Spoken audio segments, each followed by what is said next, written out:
Hey everyone, and welcome. I am absolutely thrilled you're joining me for this explainer today, mostly because we are tackling something that pretty much everyone struggles with at some point, but very few people actually know how to fix. We're going to look at the paralyzing grip of external validation. You know, that exhausting habit of caring entirely too much about what other people think of you? Yeah, our goal today is to finally break you free from that cycle. I want to hook you right off the bat with this devastating thought from our source material. Think about it. If you constantly base your choices on what others think, you will end up living a life by other people's design. Caring too much isn't just some minor annoyance, it's a major psychological trap.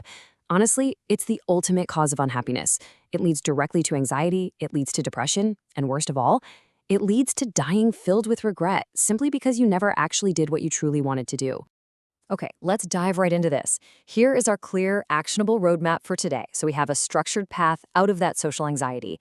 First, the cost of caring. Second, why we seek approval. Third, building your city walls. Fourth, embracing radical honesty. And finally, detaching from praise. Section 1, the cost of caring. We really need to understand the profound psychological toll this takes. It's like the source's college experience, feeling completely depressed and isolated at parties because of extreme social anxiety and a total lack of internal guidance. Section 2, why we seek approval. Look, before we can go and fix the behavior, we have to accurately diagnose the subconscious reasons behind it. According to the psychology we're digging into today, there are two root causes for why you care so much about what people think. The first is simply that you want something from them, and this often operates totally under your radar. It might be job security from a boss, approval from someone you're trying to date, or just baseline acceptance from your friends and family. This makes you value their opinion about you way more than your own opinion.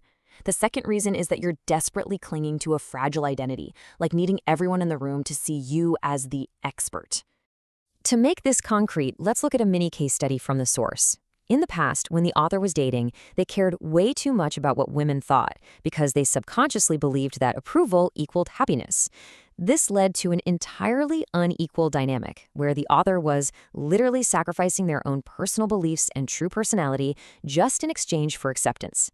The exact same thing happened in their professional life too, feeling this immense pressure to churn out unhelpful, clickbait content just to please an audience for views, instead of making the meaningful content they actually believed in. Section 3, build your city walls. This is the first actionable step in our playbook. You absolutely need firm boundaries. Now, picture yourself as a magnificent ancient city. And this brilliantly illustrates our point. Your boundaries are the impenetrable walls that define exactly who you are. They protect your inner space and keep the people and behaviors you just don't want out. But here is the really fascinating part. By clearly identifying who you are with these walls, you actually make other people highly interested in, metaphorically, living inside your city with you. But how do you build that foundation? How do you actually know what your city is built on? Well, you have to create a higher purpose, a mission that's higher than what other people can give you. And the ultimate tool to discover this higher purpose is to ask yourself this one critical question. If I had all the time and money in the world, what would I do? The path to answering that question involves three really distinct steps. First, try a whole bunch of things. Second, pinpoint what you're genuinely good at. And third, find a way to help people by doing that exact thing. For instance, the author used these exact steps and realized they were naturally good at explaining psychological topics in a relatable way. See, years ago, they were doing these webcam book reviews, taking every single mean comment straight to heart and feeling completely self-conscious. But once they found their true purpose in helping people understand psychology, it built this unshakable self-esteem. When you have a higher goal, everything people say has to pass through the filter of your purpose. Suddenly, their petty opinions just don't matter anymore. Section 4, embrace radical honesty. It's time to tackle the fear that sharing our flaws means we won't be accepted. Our expectation is almost always that sharing our flaws guarantees rejection. But the crucial point is that the psychological reality is the exact opposite. When you own up to even the absolute worst sides of yourself, people actually tend to deeply respect your honesty. This means having the courage to speak some taboo thoughts that aren't exactly considered socially acceptable. The source gives a brilliant example of this in stand-up comedy.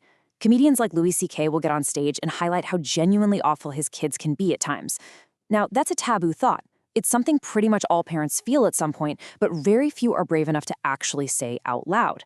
When you speak this socially unacceptable truth about your own flaws, it completely disarms people. It makes you profoundly authentic. Section 5. Detach from praise. This is arguably the most difficult mindset shift to make. Validation is a dangerous, double-edged sword. Don't get me wrong, it feels great to get compliments. But if you allow yourself to be absolutely elated by external praise, like getting huge views on a video or finally getting a cute person's phone number, you are setting yourself up. Because the moment you let external validation build you up, you're handing it the power to tear you down. If your video gets downvoted into oblivion the next week, or that person flakes on your date, you will be utterly devastated. You simply cannot be tied to the passing thoughts of others. Let's move along and see how this builds. To truly detach, you have to separate your reality from their reality. When someone critiques you, it is absolutely vital to remember that it's just data from their perspective, not a fact about your reality. If someone tells you, you didn't say that, even though you know for a fact you did, what they're actually saying is, I don't hear that, I heard something else, based on my own internal filters. You know what your reality and your intentions are. They only know their reality and their distorted opinions. Good or bad, their words are just their perspective based on the limited facts they've gathered. To really cement this idea, our source brings in a profound philosophical realization from Don Miguel Ruiz in his book, The Four Agreements. He writes, "Whatever happens around you, don't take it personally. Nothing other people do is because of you. It is because of themselves. Every single person is living in their own dream inside their own mind. They're in a completely different world from the one you live in.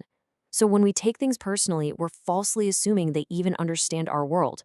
Which brings us to our final thought for this explainer. The anxiety, the fear, the constant exhausting need for validation, it all stems from trying to impose our world onto theirs and hoping they approve. But the liberating truth is, nobody is actually thinking about you.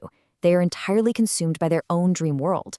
So my question to you is, will you stop trying to impose your world on theirs? Will you build your walls, find your purpose, detach from their praise, and finally live free? I really hope this explainer has given you the tools to do exactly that.